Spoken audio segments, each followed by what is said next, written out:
போய் பாரு, கேரளாவில் காரி துப்புறான். ஆந்திரா கேரளாவில் நம்மளை காரி துப்புறான். ஒருத்தன் சிரிக்கிறேன், பேண்ட் சட்டை சேலையை போய் புரட்டி புரட்டி எடுக்கிற. 5 வருஷம் உன் எதிர்காலத்தை தீர்மானிக்கிற தலைவனை ஒன்றுமே தெரியாமல் போட்டு வந்துடுற, ஓட்ட போட்டு வந்துடுற. என்ன இது? இதெல்லாம் அறிவு இருக்கிற மக்கள் செய்யற செய்யல, கற்றவர்கள் செய்யற செய்யல. கட்டுப்படுத்துறா. உங்க உடன் பிறந்தவன் முதலமைச்சர் நாற்காலியில உட்கார்ந்தா ஒரு சொட்டு போத, ஒரு கள்ள சாராயம், ஒருத்த மது, கஞ்சா, பான்பராக்கு, சிகரெட்டு, குட்கா வித்துறான்னு சொல்லு. நோக்கம் இருக்கு, இருக்க கூடாது, இருக்காது. அடுத்தவர் தோழிக்கு கைகட்டி சிரிக்கிறார்கள், ஏளனம் செய்கிறார்கள். அரசியல் மாண்பு இல்லாமல் போச்சு. தன்னை அந்த கேள்வி கேட்டா, அடா அயோக்கிய பயல, இன்னைக்கு கைது பண்ணி ஒதுக்கி போட்டிருப்பான், குண்டாசு கூட போடுவான். உங்களுக்கு புரியுதுல? இவன் தான் பாருங்க, சொந்த நாட்டில் ஓட்டு கேட்க வரும்போது ஒருத்தனையும் குட்டி வர்றதில்ல, சும்மா வர்றது. இப்ப அப்படி வர்றதில்லை, எல்லாம் பாதுகாப்பாக ஏதோ போட்டுக்கிட்டு வர்றாங்க, எல்லாம் பண்றாங்க. சாதாரணமா இருப்பான். முதலமைச்சரான ஒய் பிரிவு, இசட்டு பிரிவு, புரோட்டோக்கால், ஆட்டுக்கால்லாம் கேட்டுட்டு இருப்பாங்க. நம்ம ஆளுக்கு முன்னாடி ஒரு வண்டி ஓடுது, வங்கி வங்கி வங்கி வங்கின்னு. ஏது என்ன சத்தம் கேட்கிறாப்ல? ஐயா போலீஸ் பாதுகாப்புன்னு.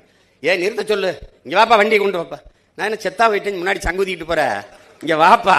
இல்லையா பாதுகாப்பு? என்னையா பாகிஸ்தான்லயா போறேன், சொந்த நாட்டில் போறேன், போப்பா, தெண்ட செலவு கொண்டு போய் நிறுத்துப்பா பாப்பா அப்படின்னு. அவன் தலைவன். ஒரு தலைவனே தன் உயிருக்கு பயந்தா நாட்டு மக்களை யாரா காப்பாத்துறது? நான் என்கிட்ட கேட்பாங்க, உங்களுக்கு பாதுகாப்பு? நான் தாண்டா அந்த நாட்டுக்கே பாதுகாப்பு, எனக்கு எதுக்குடா பாதுகாப்பு? என் மக்களுக்கு யாரா பாதுகாப்பா? அப்போ யார் என்னை கொல்லுவா? பாருங்க, இப்படி இப்படி இப்படி வாழ்ந்த ஒரு தலைவர் இப்படிலாம் வாழ்ந்திருப்பாரா ஒருத்தன்? நீங்க கற்பனை கூட செய்ய முடியாது. உட்கார்ந்து ஒரு கதாசிரியன் திரைக்கதை எழுதினா கூட இவ்வளவு இப்படி ஒரு கதாநாயகனை நீங்க உருவாக்க முடியாது. அப்படி வாழ்ந்து காட்டிட்டவன். அன்னைக்கு இத்தனை அணைகளை கட்டினவன் நம்ம தாத்தன் ஒரு இடத்துல கூட காமராஜ் கட்டியதுன்னு போடல. இன்னைக்கு கக்கூஸ் கட்டின பேர் கூட இருக்கு. அது பார்த்தீங்களா? ஐயா 6 மாசத்தை கட்டி கிழிக்கிற சுடிதாரு, பேண்ட் சட்டை சேலையை போய் புரட்டி புரட்டி எடுக்கிற. 5 வருஷம் உன் எதிர்காலத்தை தீர்மானிக்கிற தலைவனை ஒன்றுமே தெரியாம போட்டு வந்துடுற, ஓட்ட போட்டு வந்துடுற. என்ன இது? இதெல்லாம் அறிவு இருக்கிற மக்கள் செய்யற செய்யல, கற்றவர்கள் செய்யற செய்யல. போய் பாரு, கேரளாவில் காரி துப்புறான். ஆந்திரா கேரளாவில் நம்மளை காரி துப்புறான் ஒருத்தன். நான் கூட என்னுடைய தன்மை நிலைப்படத்தில் வச்சிருக்கேன், அதை சிரிக்கிறேன். இன்னைக்கெல்லாம் முதலமைச்சர் பிள்ளைக்கு நடு ரோட்டில் ஓட்டப்பந்தயம் வைக்குது, இங்கிட்டு ஓடுது அங்கிட்டு ஓடுது, சைக்கிள் ஓட்டுறாங்க. நான் எல்லாம் படுற பாடு. என் வீட்டு பக்கத்தில் தான் இவங்க எல்லாரும் வீடு இருக்கு. இந்த கிளம்பி வர்றதுக்கு முன்னாடி சாலையில் கயிறை கட்டி போலீஸ் 2000 பேர் நின்றுக்கிட்டு, இங்கிட்டு போகாத அங்கிட்டு போகாத.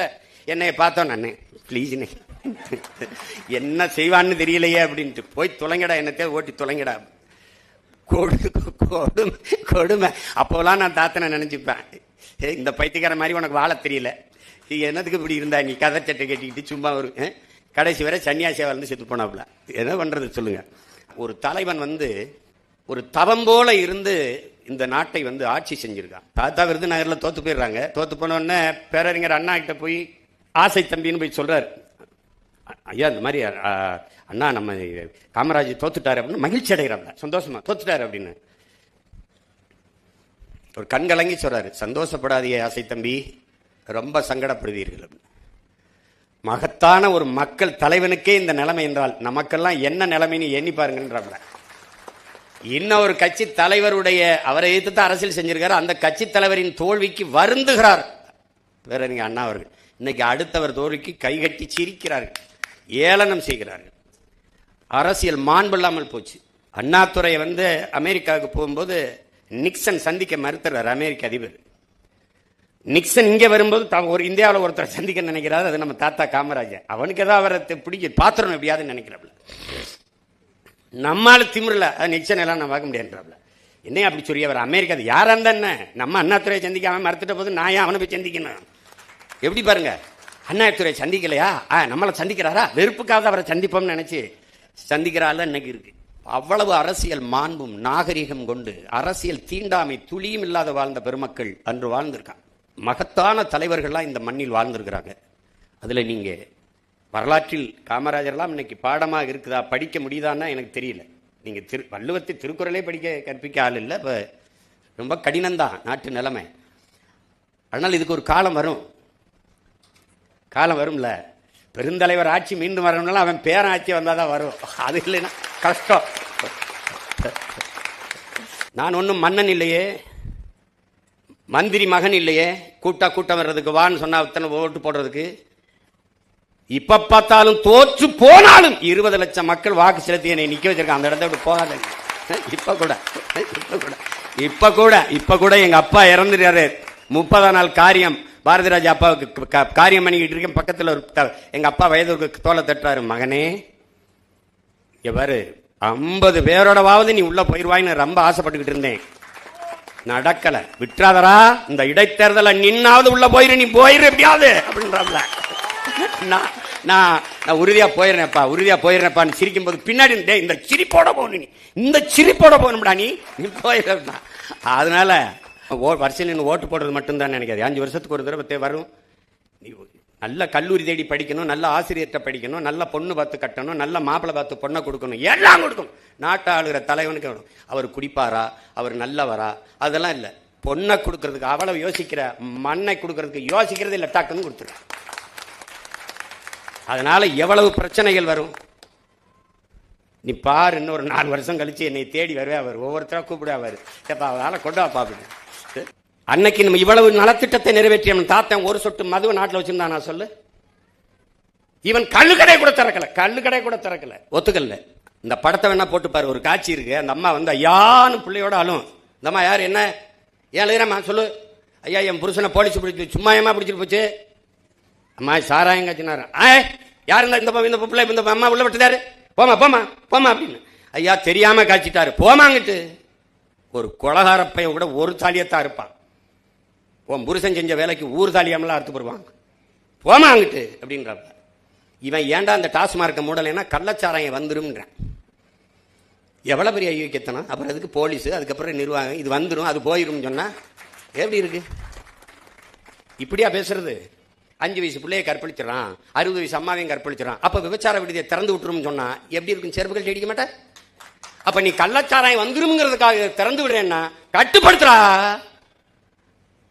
உங்க உடன் பிறந்தவன் முதலமைச்சர் நாற்காலியில உட்கார்ந்தா ஒரு சொட்டு போத, ஒரு கள்ளச்சாராயம், ஒருத்த மது, கஞ்சா, பான்பராக்கு, சிகரெட்டு, குட்கா வேணா வித்துறான்னு சொல்லு. நோக்கம் இருக்கு, இருக்கக்கூடாது, இருக்காது. லஞ்சம் கொடுக்காதேன்னு சொல்ற மகன் இல்ல நான். லஞ்சம் வாங்கினா தூக்கிட்டேன், அந்த இடத்துல உன்னை பண்ணிருக்க மாட்டேன், தூக்கிட்டேன். நான் ஏன் கொடுக்காதேன்னு சொல்லணும்? என்ன அதிகாரிகள் யாரும் வாங்கக்கூடாது. வாங்கினா சஸ்பென்ஸ் கிடையாது, ஸ்பாட் டிஸ்மிஸ் தான். பணியிலே இருக்க மாட்டா, தூக்கிடுவேன், அவ்வளவுதான். உன் சர்டிபிகேட் டிஸ்குவால் வேலிட் ஆயிரும். உன் சர்டிபிகேட்டை மதிப்பிழக்க செஞ்சு விட்டுருவேன். ஒழுங்கா இருக்கணும். இதெல்லாம் தன்னலமற்ற அன்பான சர்வாதிகாரியால தான் ஆள முடியும். அப்படி ஒரு தலைமை இருந்தா அவன் தான் என் தாத்தன் காமராஜ். ஆலியாறு டேமை கட்டணும், தண்ணி எடுத்துட்டு வரணும். கேரளாவில் தண்ணி கிடக்கு, 3 கிலோமீட்டர் மலையை குடைஞ்சு இங்கே கொண்டு வந்தா தான் வரும். அப்போ இந்த கனாலை வெட்டணும், மலைக்குள்ள குடையணும். அப்போ இன்னைக்கு இருக்கிற நுட்பம் இல்லை. அப்போ என்ன செய்யறது? மனித ஆற்றல் தான். அதை வச்சுக்கிட்டு இன்னைக்கு மாதிரி ரொம்ப வச்சு இதை வச்சு டக்குன்னு இல்லை, நாட்டு வெடி கொண்டு கடப்பாறை கோடாரி வச்சுட்டு குத்தி போகணும். அப்போ உள்ள ஆளுங்க அனுப்புறாரு, தெரியும் அவருக்கு. வெளியில வந்தா பணம், இல்லைன்னா பணம். ஆனால் தெரியும் வழி இல்லை.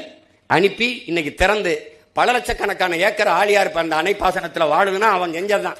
அது தன்னலமற்ற சர்வாதிகாரம். வைகை அணையை கட்டணும், 20 கிராமத்தை வெளியேற்றணும், கத்துவான் மக்கள். ஆனா இன்னைக்கு பல லட்சக்கணக்கான ஏக்கர், பல 100 கிராமங்கள் வாழுது என்றால் அவன் செஞ்ச தன்னலமற்ற அன்பான சர்வாதிகார ஆட்சியால தான்.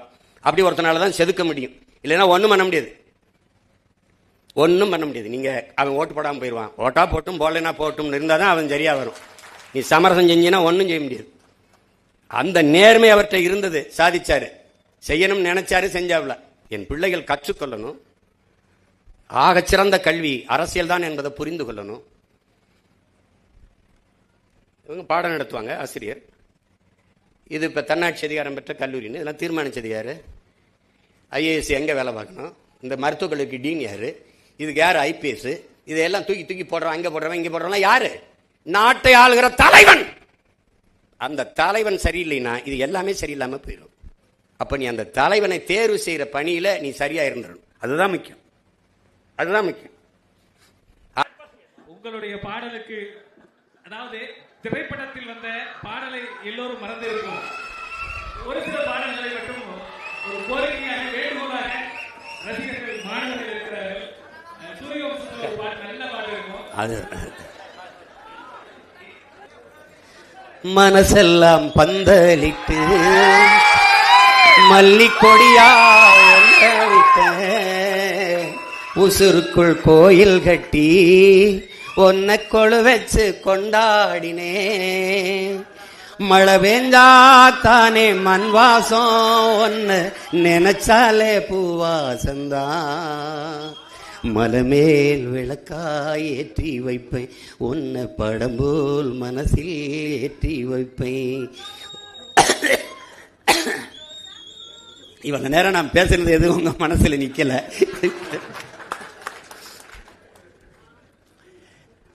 நல்லா படிங்க, நல்லா பாடுங்க, நல்லா விளையாடுங்க, நல்லா ஆடுங்க, நல்ல தலைவர்களா வளர்ந்து வாங்க. எல்லோருக்கும் வாழ்த்துக்கள். நன்றி.